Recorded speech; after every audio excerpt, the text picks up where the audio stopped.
Hello दोस्तों, नमस्ते, जय माता दी। मैं अपने चैनल सोनम अवधी लोकगीत, नेहा अवधी लोकगीत दोनों पे आप लोग का स्वागत करती हूँ। एक छोटा सा बहुत प्यारा स्वर गीत लेके आई हूँ आप सबके लिए। आप लोग सुनिएगा, फुलवाज करिएगा और कमेंट बॉक्स में ज़रूर बताइएगा कि गीत हमारा कैसा लगा आप सबको। तो चलिए मैं सुनाती हूँ, आप लोग सुनिए। और आप सभी से रिक्वेस्ट है कि अपना आशीर्वाद प्यार दुलार जरूर बनाए रखें और हमारी वीडियो को फुलवाज करें और अपना आशीर्वाद प्यार दुलार जरूर दें।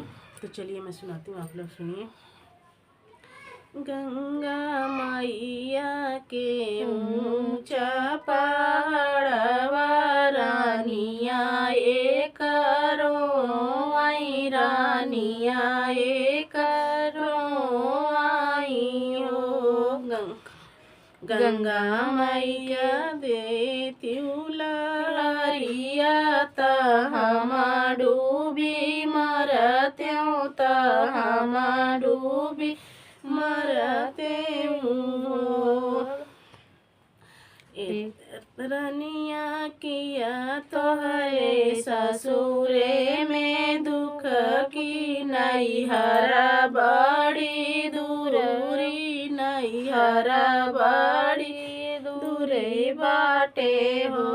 रनिया किया तोहरे पिया परदेसवा कवन दुख रोयु, कवन दुख रोयु हो।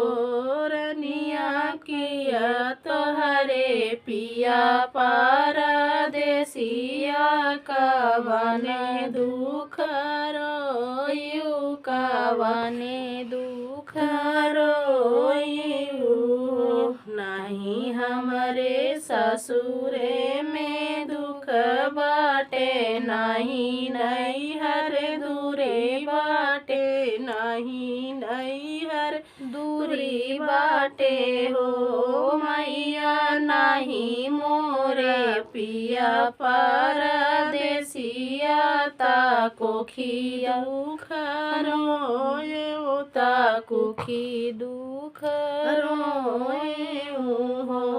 मैया नहीं मोरे पिया परदेसिया ताको खी दुख रोए, ताको खी दुख रोए हो। सात पुत्र हमरे भइले ता सातौ मारी गइले, ता सातौ मारी गइले हो। गंगा मैया आठवे गर्भ अवतारत एकहु नाम बाट, एकहु भरोसा नहीं, नहु के भरोसा नहीं हो। चुप रह रानिया ता दुख नहीं रोई, ता दुख नहीं रोई हो।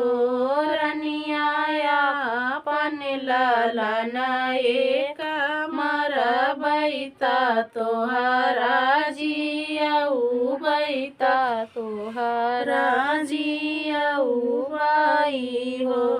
रनिया अपन ललन एक मरबैता तोहरा जियऊ बैता, तोहरा जियऊ बाई हो। नुनवाता मिलई है उधार ता तेलवा पैसा ली है, तेलवा पैसा ली है हो।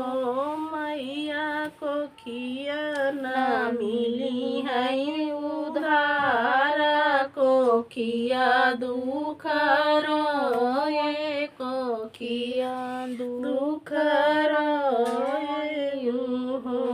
रनिया दिन रात तनी कौना रोयु, को खियाया मर की, को खियाया मर की है। लालना तोहरे होई है, लालना तोहरे होई है। मैया।